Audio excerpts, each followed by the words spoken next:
একদিন ময়না গোল্ডি পাখির সাথে ঘুরতে বেরোয় আর উড়তে উড়তে ঝর্ণার কাছে পৌঁছায়।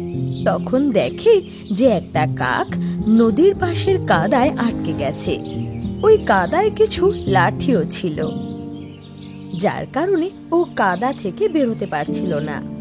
আরে কাক দাদা, তুমি ওই কাদায় কি করে ফাঁসলে? আমি কিছুক্ষণ আগে উড়ে বেড়াচ্ছিলাম, খুব জোরে হাওয়া হলো আর আমি এই কাদায় গিয়ে পড়ে গেলাম। এখন অনেক চেষ্টা করছি আমি, কিন্তু এই কাঠগুলো আমাকে উঠতেই দিচ্ছে না। তুমি চিন্তা করো না, আমরা দুজন মিলে তোমাকে এই কাদা থেকে বের করব আর এই কাঠগুলো সরিয়ে দেব। ময়না, দেখতে পাচ্ছিস না ও কাদায় পড়ে গেছে? ওকে যদি বাঁচাতে যাই তাহলে তো আমাদের আঘাত লাগবে। আমার এত মহান কাজ করার নেই, তোর যদি ইচ্ছা তাহলে থেমে যা। বলে গোল্ডি ওখান থেকে উড়ে যায়। কিন্তু ময়না কাককে বাঁচাতে লেগে যায়। ও একটা একটা করে লাঠি মুখে তুলে মাটির এক কোণে ফেলে দিয়ে আবার আরেকটা লাঠি তুলতে চলে আসে। আর কয়েক ঘন্টা পরিশ্রমের পর ও শেষমেশ সবকটা কাঠি সরাতে সফল হয়। কিন্তু ততক্ষণে ওর পা আর মুখে কাদা লেগে গিয়েছিল। কাক দাদা, এবার বাইরে আসার চেষ্টা করো। ওর কথা শুনে এবার কাক পাখনা মেলে আর ও কাদা থেকে বেরিয়ে আসে। এটা দেখে ময়না খুশি হয়ে যায় আর কাকও খুব খুশি হয়। ময়না, তুই আমাকে বাঁচানোর জন্য কত পরিশ্রম করলি, এতে তোর মুখটাও নোংরা হয়ে গেল, কিন্তু তাও সাহায্য করলি। তোকে অনেক অনেক ধন্যবাদ। কোনো ব্যাপার না কাক দাদা, চলো ঝর্ণায় গিয়ে হাত পাটা ধুয়ে নি আমরা। তার প্রয়োজন নেই রে, আমার সাথে আয়। তারপর ময়না কাকের সাথে চলতে লাগে আর কাক ময়নাকে একটা গুহায় নিয়ে যায়। আর গুহার দেওয়ালে রাখা একটা জাদুই লাঠি তোলে। প্রথমে সেটা ময়নার উপর বোলায়, তারপর নিচের ওপরও। এতে দুজনের গায়ের কাদা মুছে যায়। কিন্তু এটা দেখে ময়না অবাক হয়ে যায়। এটা কিরকম জাদু কাক দাদা? এটা আমার জাদুর লাঠি। তুই আমার প্রাণ বাঁচিয়েছিস তো, তাই আমি তোকে উপহার দিতে চাই। আমাকে বাঁচাতে গিয়ে তোর ঠোঁট নোংরা হয়েছিল না, এখন আমি তোর ঠোঁটটাকে জাদুর ঠোঁট বানিয়ে দেব। এটা বলে কাক আরো একবার ময়নার ওপর জাদুই ছড়ি বোলায় আর তখনই ওর ঠোঁট সোনালী রঙের হয়ে যায়। এখন তোমার এই জাদুর ঠোঁট অন্য পাখিদের সাহায্য করার জন্য তোমার সাহায্য করবে। যে পাখিকে তুমি নিজের ঠোঁট দিয়ে ছুঁয়ে নেবে, সঙ্গে সঙ্গে ওর আঘাত আর ব্যথা 1 মিনিটে ঠিক হয়ে যাবে। আরে বাহ, ধন্যবাদ কাক দাদা। এটা যদি সত্যি এরকম হয় তাহলে আমি বনের সব পশু পাখির সাহায্য করতে চাইবো।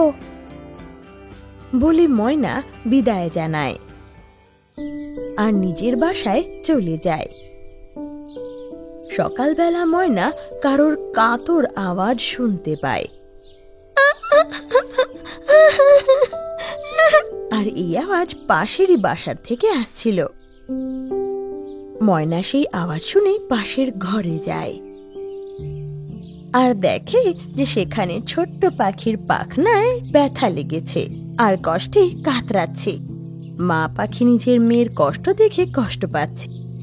মা, আর একটু সহ্য কর, আমি কালই বাড়ি যাচ্ছি।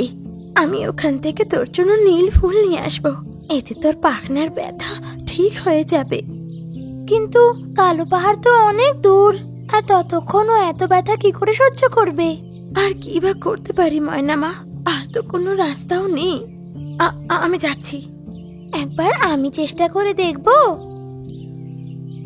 এটা বলে ময়না নিজের ঠোঁট দিয়ে সেই পাখনাকে স্পর্শ করে আর এটা করতেই ওর ব্যথা ঠিক হয়ে যায় আর কষ্টও কমে যায়।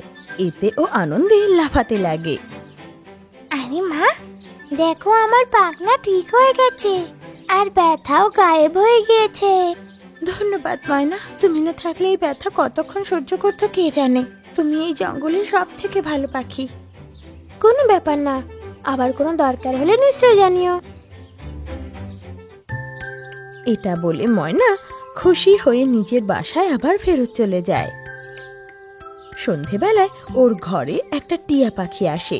ময়না, আমি শুনেছি তুমি নিজে জাদুর ঠোঁট দিয়ে সবকিছু ঠিক করতে পারো। হ্যাঁ, আমি চেষ্টা করতে পারি। বলো কার আঘাত লেগেছে? তাহলে আমার সাথে এসো। শুনে ময়না ওর সাথে উড়ে যায়। ওদিকে টিয়ার ভাইয়ের পায়ে ব্যথা লেগেছিল, যার কারণে ও কষ্ট পাচ্ছিল।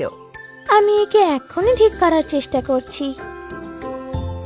বলি ময়না ঠোঁট দিয়ে ওর পায়ে স্পর্শ করে, তো ওর পাও ঠিক হয়ে যায় আর উঠে দাঁড়াতে পারে। দুজনে তারপর ময়নাকে খুব ধন্যবাদ জানায়, আর ময়নাও খুশি হয়ে নিজের বাসায় ফিরে যায়। এখন এই কথা পুরো জঙ্গলে ছড়িয়ে গিয়েছিল, আর গোল্ডি এই ব্যাপারে জানতে পারে। জাদুর ঠোঁট? কি বাজে কথা! যদি সত্যিই হয় তো ও বিনামূল্যে এত সাহায্য কেন করছে? আমি এখনই গিয়ে ঠোঁটটাকে নিয়ে আসি। এটা বলে গোল্ডি নিজের বাসায় রাখা চাকু বের করে আর ওর পায়ে ফাঁসিয়ে ময়নার বাসার দিকে উড়ে যায়। ময়না ওর কাছে চাকু দেখে ভয় পেয়ে যায়। এই চাকু তুমি কেন এনেছো গোল্ডি? অনেক হলো বিনামূল্যে সাহায্য, এখন আমি এই ঠোঁটটা নিয়ে নেব আর সবাইকে কিছু না কিছু নিয়েই সাহায্যটা করব। এটা বলে ও ময়নার ঠোঁটে চাকু চালিয়ে দেয় আর ও ঠোঁট কেটে মাটিতে পড়ে যায়। ময়না তখন খুব কাঁদতে লাগে, আর নিজের ঠোঁটকে মাটিতে পড়া দেখে ও আরো রেগে যায়। গোল্ডি তবুও সেই ঠোঁটটাকে নিজের পায়ে ধরে ওখান থেকে উড়ে যায়। কিন্তু যেই ও নিজের বাসায় ফেরে, ওখানে সেই কাক দাঁড়িয়েছিল। তুমি ময়নার উপরে আক্রমণ করলে, ওকে আঘাত করলে। কাক দাদা, আপনি এই ঠোঁটটা আমায় লাগিয়ে দিন। এখন থেকে আমি সব পাখিদেরকে সাহায্য করব। আমি জানি তোর কোনো রুচি নেই অন্যকে সাহায্য করতে। এটা বলে কাক ছড়ি ঘোরায়, আর দেখতে দেখতে গোল্ডির ঠোঁট পাথরের হয়ে যায়। ওর মুখ ভারী হয়ে ব্যথা করতে লাগে আর ও কষ্টে কাতরাতে লাগে। কাক এদিকে উড়ে গিয়ে ময়নার বাসায় যায়। ময়না যেখানে বসে বসে কাঁদছিল। ময়না, কান্না বন্ধ কর, আমি এখনই তোকে ঠিক করে দিচ্ছি। আর বলতে বলতে ও ময়নার উপর লাঠি ঘোরায়।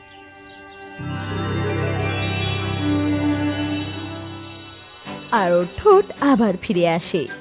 ময়না এতে খুশি হয়ে নাচতে লাগে, আর কাক ওর বাড়ি থেকে বেরিয়ে চলে যায়। ময়নার মন খুবই নরম ছিল, তাই ও গোল্ডির ঘরে যায় আর ওর ঠোঁটকে ঠিক করে দেয়।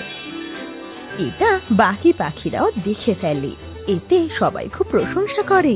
তারপর গোল্ডিও ময়নার কাছে ক্ষমা চায়। তারপর ময়না খুশি হয়ে নাচতে নাচতে নিজের ঘরে চলে যায়।